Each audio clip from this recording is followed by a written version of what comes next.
Johnny Dollar. Pat McCracken, Johnny, Universal Adjustment Bureau. Well, hiya, Pat. 1, 2, 3 in a row. Now, what's that supposed to mean? Mysterious disappearances. 3 weeks ago, you were out looking for the beneficiary of a big policy by the name of Jonathan Doe. Yeah, so what happened? He turned out to be a man who never existed. I know.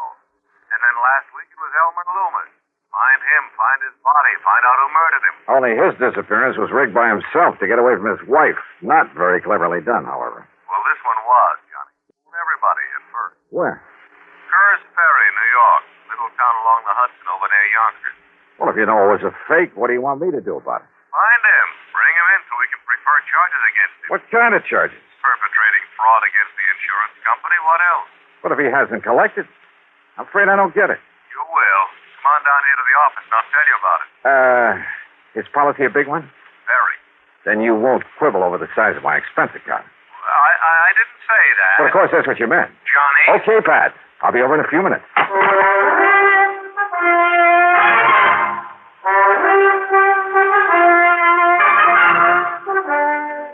And now, Act One of yours truly, Johnny Dollar.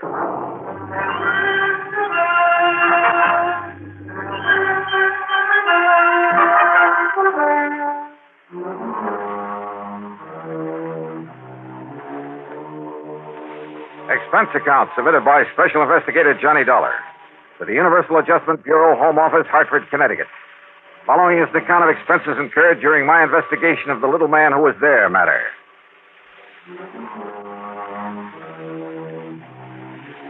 Three mysterious disappearances in a row. I almost wish somebody'd set a fire, rob a bank for a change. But expense account item one, $1.20 for a cab to the office of Universal Adjustment Bureau. As usual, Pat McCracken got straight to the point. Plain as day, Johnny. Howard L. Edwards insured his life for $50,000, double indemnity. So? Beneficiary, his wife, Mary Louise. In other words, if he was accidentally killed, his wife would collect a cool $100,000. But he wasn't. He wasn't. You sure? Oh, the police down there in Curtis Ferry thought otherwise at first. You know, when they discovered the way his car had toppled over into the Hudson River just above town. Is that the way he staged it? But when they found out that Edwards and his wife were stony broke and had been for months, that if it wasn't for the finance company that had starved by now, well, that's what wised them up. But, Pat, if they haven't found him or his body... Him, Johnny, him. According to the police, his wife finally broke down and confessed that they had planned a disappearing act for quite some time. Ah. Oh, sure. They figured when his car was found, they'd think his body had washed down the Hudson through the Narrows into the ocean, and the company would pay off. Yeah, I see. Then once she got the money, well, pack up and leave and meet him wherever it was they'd planned to meet. Would the company have paid off without a body, without absolute proof of death? That might depend on the court, on how smart a lawyer she got hold of. But what if they did have to wait for 7 years for the statute of limitations to run out? Yeah, I see what you mean. Oh, this kind of fraud has been tried before, Johnny. And sometimes, I'm afraid, probably it's been got away with. So, with $100,000 in... So, if I find him, I get that nice fat fee we were talking about. That's right. That's exactly... No! Look, and you take it easy with that freewheeling expense account, will you, for once? What, Pat, I never do. Well, you find him for us, huh, Johnny? Just bring him in so we can throw the book at him. Okay. Give me his address, whom to contact in Curtis Ferry, and I'll see what I can do. Expense account item 2, $4.85 for a tank full of gas. I decided to use my own car, not to save money for the company, but to save time for myself. My first contact down in Curtis Ferry was Police Sergeant Ben Ringler, who had been in charge of the case right from the beginning. Headquarters was the back room of a small brick building that served as City Hall. All right. You know how the highway skirts the edge of the river just about town? Well, it was rainy and wet that night. He missed the curb, skidded over the edge, and rolled down into the river. At least that's what he tried to make it look like. You mean he deliberately ran that car into the river? Sure he did. There wasn't a sign of a skid mark. Sergeant, how long after it happened did you find the car? Wife said he'd left home after dinner the night before. But after midnight, she called us, said to please go out and look for him. Like we got nothing to do but go out and look for some guy who was away from home a couple of hours. And you found the car? I'm telling you. Some kid who was fishing down there seen the wheels of the car sticking out of the water early the next morning after the rain. Uh-huh. In other words, it's possible that if there had been skid marks, the rain might have obliterated them. Oh, stop kidding yourself. Him and his wife are so broke they... What did Howard Edwards do for a living? Called himself an inventor. And listen, him and his wife even already had the house up for sale. So? Well, don't you see? As soon as she collected the insurance money, she could leave town and nobody think nothing of it. Mrs. Edwards admit all this to you? Oh, are you kidding? Well? Of course not. But when she let slip about their planning a disappearance, well, Dollar, no matter how you look at it, 2 and 2 makes 4. So don't worry, she'll admit it before I'm through with her. I've cracked harder nuts than her in my time. Maybe I'd better see and talk to her. Sure, go ahead. Make her break down and tell you where he's gone. If you can. Now, just what do you mean by that? You young kids think you're pretty smart. But, mister, you just try to get anything out of her. Oh, I can try. Yeah? Good luck, Dollar. You're going to need it.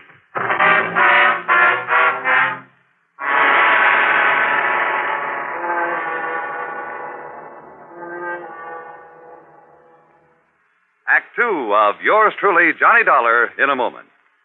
Great scientific achievements usually are made through the combined efforts of many men. Such is the story of the Atlantic Cable, one of the outstanding milestones of the 19th century. But today the name of one man remains to remind us of that venture. The organizer and director, Cyrus W. Field, a retired paper merchant who risked his fortune, sanity, and integrity in an awesome adventure that lasted 12 long years. Field first was approached in regard to a short underwater cable to Newfoundland in 1854. After a huge investment of both money and energy, the cable was completed the following summer. Field then went to England to tackle the much larger problem of laying the Atlantic cable. Many futile attempts were made. Cable was broken. Splices were made. Cable was lost. Tempers flew, and ship captains resigned in disgust. Still, Field wouldn't give up. Finally, on August 8, 1858, it appeared that the project had been successfully completed. Cyrus Field went ashore and walked 15 miles to the nearest telegraph station. There he wired his wife, the Associated Press, and President Buchanan. He informed the president that Queen Victoria would telegraph her congratulations over the new cable. But before the Queen's message was completed, the line went dead. The much-hailed project was again a failure. Faulty insulation was blamed. In 1865, the largest steamboat afloat, the Great Eastern, made another attempt. Just 660 miles from Newfoundland, the cable parted. Inadequate hoisting tackle prevented its recovery. Field broke down and wept like a child. And yet, the very next year, he sailed with the Great Eastern for one more try. This time, every failure had been studied, every provision made. On July 27th, 1866, Cyrus Field landed at Heart's Content. After personally cabling the unbelievable news, he immediately boarded the Great Eastern, retrieved the broken cable of the year before, spliced it, and laid the second Atlantic cable. Cyrus W. Field, another American whose driving energy insisted that somehow there must be a way. Let's find it. And now, Act 2 of yours truly, Johnny Dollar, and the little man who was there matter.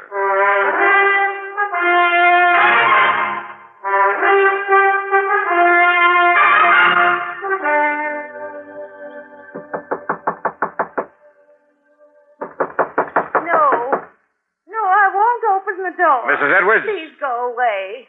Please leave me I want to alone. talk to you, Mrs. Edwards, about your husband. Why don't you, policeman, leave me I'm alone? not the police, ma'am. Oh, yes, you are. You're trying to fool me again, like the man who came yesterday. Like the one who kept calling me on the telephone all My name night. is Johnny Dollar from the insurance company. The insurance... You sure of that? Yes, ma'am. Now, if you put your foot in the door like that Peter Barskin yesterday... No. Here. Here are my credentials, Mrs. Edwards. Johnny Dollar, insurance and... Oh, please come in, Mr. Dollar. I'm so glad you've come. Maybe you can help to find Howard. I just can't believe he's dead. Well, that seems to agree with the police theory, Mrs. Edwards. The police, they've been terrible. They've been trying to drive me out of my mind, make me see a lot of things that aren't so. Day and night, they've been driving me crazy. Ben Ringler and that no-good son-in-law, he had them put on the force, coming here, questioning me, calling on the phone in the middle of the night. Well, it's terrible. And if losing Howard wasn't enough, You've been pretty much broken up over his death or disappearance, whichever it is. Well? No, Mr. Dollar. What? Please, sit down, sir. Thanks. The past few years, Howard has been so occupied with his invention. What kind of invention? A machine. A device of some kind for molding plastics. I'm afraid I don't know much about it. He wouldn't tell me. Kept to himself all the time. Well, he must have It at was like least... an obsession with him. He was so wrapped up in it that I'm afraid I haven't been much more than a housekeeper for him these past few years. What have you been living on, Mrs. Edwards? And the money I had ran out. We had to borrow, but now that's all gone. You have your home up for sale. I noticed the sign out front. It's all that we have left. Unless, of course, you could collect the insurance on your husband. Yes, the insurance. Then I wouldn't have to worry anymore. It would make up for all the years of struggling along on almost nothing and skimping and... Now, wait a minute, Mrs. Edwards. Yes? You sound as though you'd like to have your husband proven dead. At least it would provide a decent living for me after all these...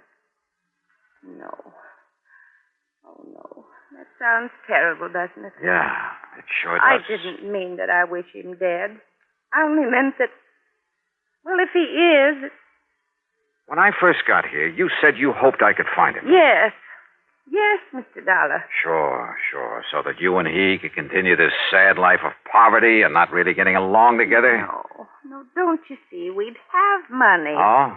Because of his invention. He'd finally found someone who would buy it for a lot of money and a lot of royalty when it's used. But now even that is gone. Gone? What do you mean gone? All the plans and drawings. He took them with him that night. And just where was he taking them? To the man, the company, whatever it was he was selling it to. At least I think he was. In the middle of the night? Now they're all gone, somewhere in the Hudson River. You told the police about this? Yes, I told Ben Ringler. He found no sign of them in the car? No. And that son-in-law, that Peter Moskin, he said I was lying about those papers. All right, Mrs. Edwards, listen to me. Yes. Considering the relationship of you and your husband, wouldn't it be logical for him to leave you, sell his invention for whatever he could get, and live happily on the money all by himself? And just leave me with nothing? Yeah. No, in spite of... Oh, no, Mr. Dollar, he wouldn't do that. I didn't say leave you with nothing. All he had to do was make it look as though he'd been killed. Make it look? That's right, in a car accident. Oh, no. Well, that's the way you planned it, isn't it? Then you'd both be taken care of, free of each other and with plenty of money. No, Mr. Dollar. Didn't you admit to the police that you two planned his disappearance? Oh, no. I told him, Ben Ringler and that son-in-law... Told him what? That before Howard knew his invention would work, that he could sell it, Howard did talk of going away so he could work on it undisturbed without me under his feet. That's all I said. Ben told your insurance company. Ben made it sound like... Oh, don't you believe me, Mr. Dollar? I'll see you later. Item 3, $1 even for a bite to eat at the local lunch wagon. Then I went back to headquarters where I found not only Sergeant Ben Ringler, but his son-in-law, Patrolman Peter Baskin. I found him very busy playing checkers. Come on, Pete. Crown me. Yeah, Pop. There you are. And now you can give up. Like Dollar is on this case of his. I'll set him up again. Didn't get a thing out of Miss Edwards, did you? Maybe I did. Just like I told you would. Huh? You mean you did get something out of $1? Where's the chief of this police department? Been away a couple of weeks. I'm in charge. Well, if he had any sense of duty, he'd be back here. Hey, what do you mean by that? Pete, I mean that you and your father-in-law have considered only two possibilities. Have we? The first was accidental death. Now, listen, I told Yeah, you. you told me. You eliminated that. Sure did. The other was deliberate disappearance. And that's what it was. But there's another, Ben. The one I'm going to work on. Yeah, what's that? Sonny? Murder. What? That's right. Murder. Act 3 of yours truly, Johnny Dollar, in a moment. Our Constitution is a flexible document. It has changed with the changing years to meet changed conditions. An example is the way in which we elect our United States senators. When the Constitution was ratified, and for 125 years thereafter, the people could not elect their own senators. Instead, the senators were chosen by the state legislatures. The Founding Fathers believed in democracy, but they did not want their new republic to be wrecked by irresponsible mob rule. Democracy was a new form of government. Most of the voters had little knowledge and less experience in governing themselves. And so the Constitution provided that while the people could elect their representatives to Congress, they could not elect their senators directly. A century and a quarter of experience in self-government made such a safeguard against mob rule obsolete. And by 1912, the people were ready to demand the right to elect their senators by popular vote. They received this right in the 17th Amendment to our Constitution. This amendment illustrates how our Constitution lives and grows in our changing world, to the end that this country of yours and mine shall be our country under God.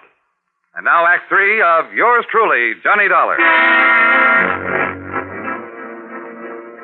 I learned from Sergeant Ringler and his smarty pants son-in-law that Mr. Edwards' car had been left untouched where they'd hauled it out of the river north of Kerr's Ferry. It was late in the afternoon, but item 4, there in police headquarters, 30 cents for a phone call to another headquarters, the 18th Precinct down in New York.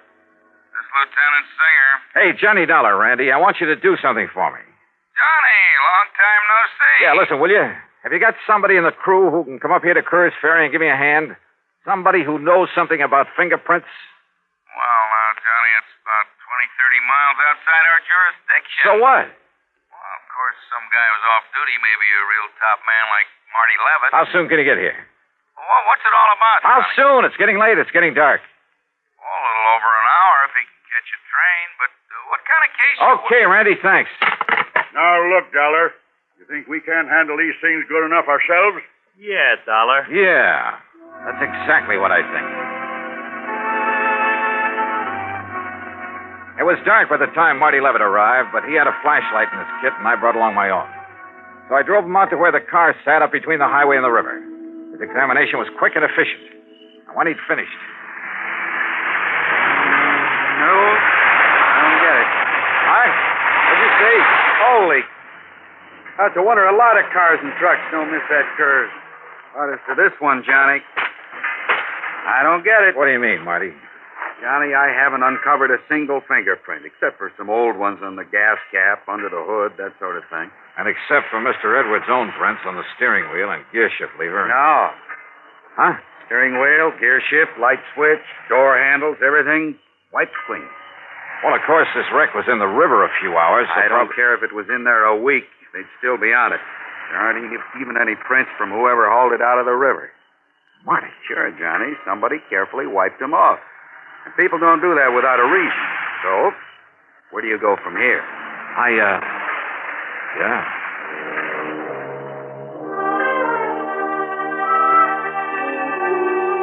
I drove Marty into his train for New York. Then, purely on a hunch, drove over to the Edwards house. Every light in the place was on, and through the windows I could see Mrs. Edwards apparently aimlessly but frantically rushing from one room to another, then back again. Dear. Oh, dear, this is awful. This is terrible. Mrs. Edwards, this is Johnny Dollar. Oh, Mr. Dollar, thank heaven. Oh, Mr. Dollar, look. I was only down to the drugstore a few minutes, not more than 15 minutes, and look what he did to my house. He ransacked it. Who? I don't know. It's so dark out. He ran out the back way when I came in. Have you found anything I missing? don't know. I haven't. Is this your husband's desk? Yes, it is. To me, like this was the target. The rest of the house, and the closets, the bureau. Oh, sure. To keep you from realizing this was what he was after. Wait. Howard kept that locked. Yeah, but it's been broken open. Why, even I was never allowed to look in his desk. Did you call the police? The police. Now, what would they do after the way they've treated me? Fortina Plastics Company, Marino Plastic Molding Corporation, General Eastern. They were the ones that turned him down, I think. Wait a minute. Hey, here's part of a letter. Another scrap caught in this crack here. Apparently overlooked it. Oh. Something Town Plastics Incorporated. Yes, Bridgertown. Huh? I think that was the name of the company that was going Wait to... now. Check through your local authority. Agreed to represent us these negotiations. There incurs. So suggest you contact Mr. No wonder, Mrs. Edwards. What?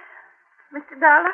The man your husband went to meet that night to make the deal on his invention. What? Recommended by some of the local authorities, huh? I don't Oh, understand. believe me, he's hanged himself by overlooking these scraps of paper. Who, Mr. Dollar, who? When he realized how much the invention was worth, instead of negotiating with your husband, he decided to kill him.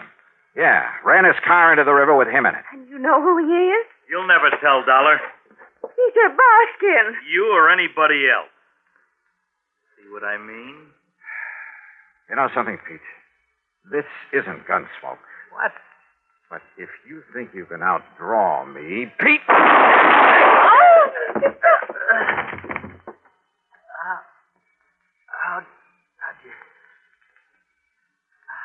How'd you find out? Matter of fact, Pete, I didn't know it was you until you came in here waving this gun. Johnny Dollar, as acting chief of police for the town of Kerr's Ferry, I arrest you for the... Oh, put that thing down, Ben, or do you want some of the same? No, Dollar. Toss it over. On the floor. Okay. And I not only suspect that Kerr's Ferry is going to have a new police force, but who knows? You and Pete might even share the same electric chair. Sure, it's up to the courts. But when the state police came in and found the papers on the invention hidden away in Pete's house... Oh, that invention, by the way, now belongs to Mrs. Edwards. To say nothing of the insurance money, $50,000.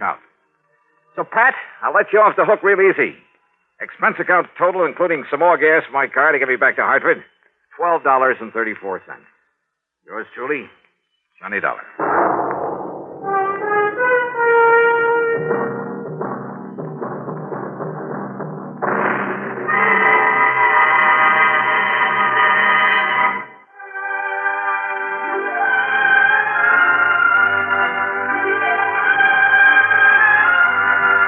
Yours truly, Johnny Dollar, starring Bob Bailey, originates in Hollywood and is written, produced, and directed by Jack Johnstone.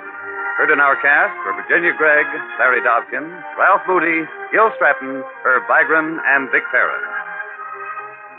This is Jim Matthews speaking.